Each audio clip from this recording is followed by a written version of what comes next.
Alright, welcome to another episode of The Bloody Point. Doing something a little different this time, starting a shorter series, more focused in the category of tips or tutorials to give people an idea of how to do something that's very basic but not super obvious.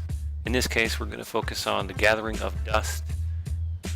Pretty important early game, and as you can see here, I just looked at my details, my stats. I have a 0% bonus to dust drop rate. You're going to want to increase that, and you can do that by creation of these two things here, the Ethereal site minor rune and the basic plethora of dust potion.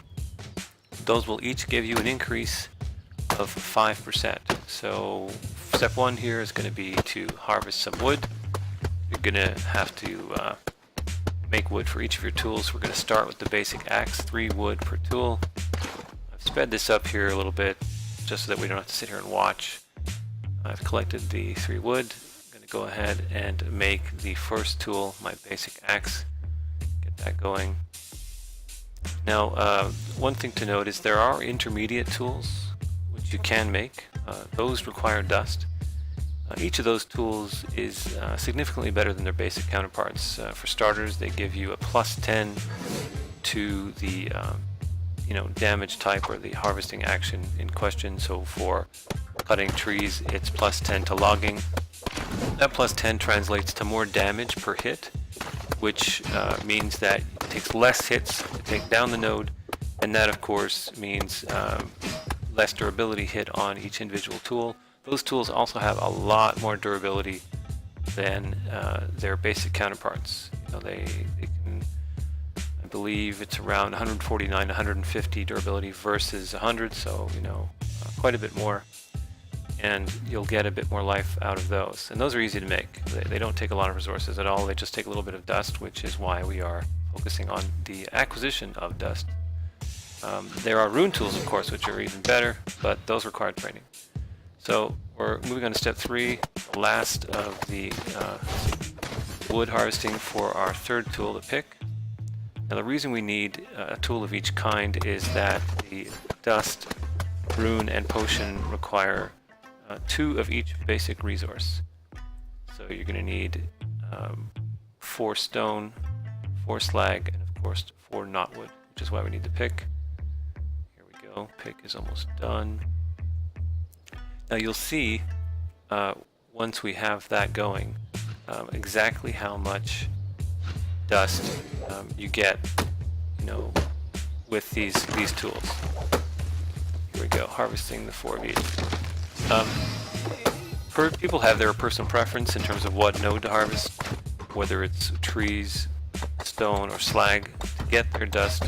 I prefer wood, simply because the harvesting action on wood, the animation is quicker to get through them more quickly, and you of course get wood and food out of that process. Food's really important. You're going to find you need that all the time, so any action which has food coming into you as a byproduct of whatever process you're doing, that's important.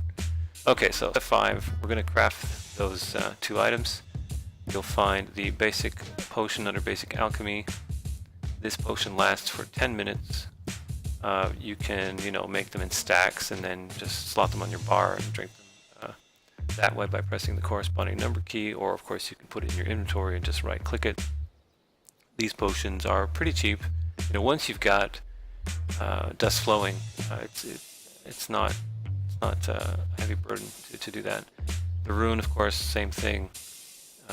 One thing to note about the rune is that it has a requirement. You can see it there. It's on basic resources, so it doesn't work on advanced. And you also only get the bonus or benefit to your stats. You'll see where I've slotted it, and I have no bonus. Right? Why is that? It's because I haven't slotted the passive. You have to go to your tray, drag the passive over like so. Close this to refresh it. Now you're going to see that I have the 5% bonus on knotwood. There we go. Excellent. I'll drink the potion, and that'll add another 5%. And with that 10% bonus to dust drop rate, we'll be in a good position to get a fair amount of dust. Compared to what we were getting earlier, you saw I wasn't getting anything off of any of the nodes, and that'll still happen. Some trees you won't get any, but on average you'll get 1 or 2 per node, which early on is quite good. In a short period of time, you can collect enough dust to start making your tools or intermediate weapons or armor, whatever it is you happen to need. There you go. See, we got our first dust. Amazing. Now, it looks like a lot to do, but this really didn't take much time. I sped up certain sections, of course, so it took a bit longer than the 6 minutes timestamp that we have here, but not that much longer. We're looking at maybe a 10-minute time investment to start getting the dust flowing, and that's not long at all. The devs often point to this fact, and it is a real issue, is that you have to train people on how to do things, and that's what this process is about. Now, we're getting dust, but our harvesting is not as efficient as it could be. So we're going to make harvesting disciplines. No, there's 2 dust off of this one. That's with 10%, 2 on a tree. That's pretty good. With higher percentages, you can get up to 6, 8, 10 off of a single tree once you have the dust-related training. But we're a ways off from that. But for now, we're going to make a harvesting discipline rune. This is logger. It requires dust, so you can't do it right away, but as soon as you can, it's recommended. One of the things this will do is it'll allow you to generate a full pip for each harvesting action, which means you can use the harvesting powers more often, which means you can get through the tree or whatever happens to be more quickly. That's less durability on your tools, less time spent harvesting, and just generally it makes things more efficient, more effective. In addition to logger, I like to make the Survalist rune, which is what gives you drops of additional food items. You're getting apples here, you can see from trees, but you can also get things like wood grubs and pine cones. You can't eat those in their raw form. You need some training, the Survalist cooking training in basic exploration to be able to make use of those as food items. But once you have that training, it gives you a nice secondary source of food.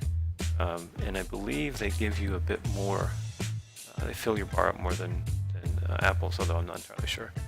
So now I've got that slotted. Of course, again, you have to slot the corresponding passive, which in this case is Bounty of the Land.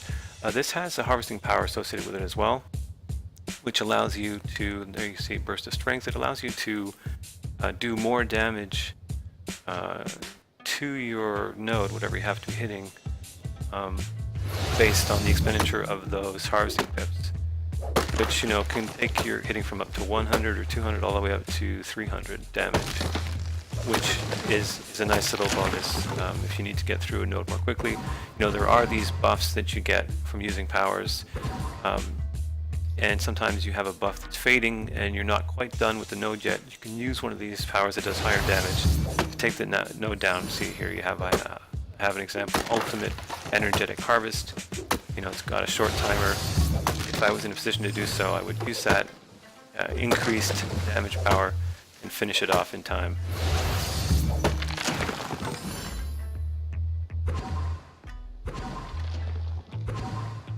So this is a process, that you have to go through as a new player. It's not necessarily fun, I suppose, but it's a short process. Really, you're talking about maybe your first 20 minutes to half an hour spent learning these basic functions, the basic mechanics, and in short order you'll have enough dust to consider making things like intermediate tools or intermediate weapons. Here you're going to see a list of the intermediate weapons and get an idea of how much dust is required. It varies on the other resources, but all the weapons take the same amount of dust. It's not that much. You'll get there pretty soon if you follow this type of procedure. Well, that's it for now, and I hope you enjoyed this, and I hope it helps. And that's the bloody point.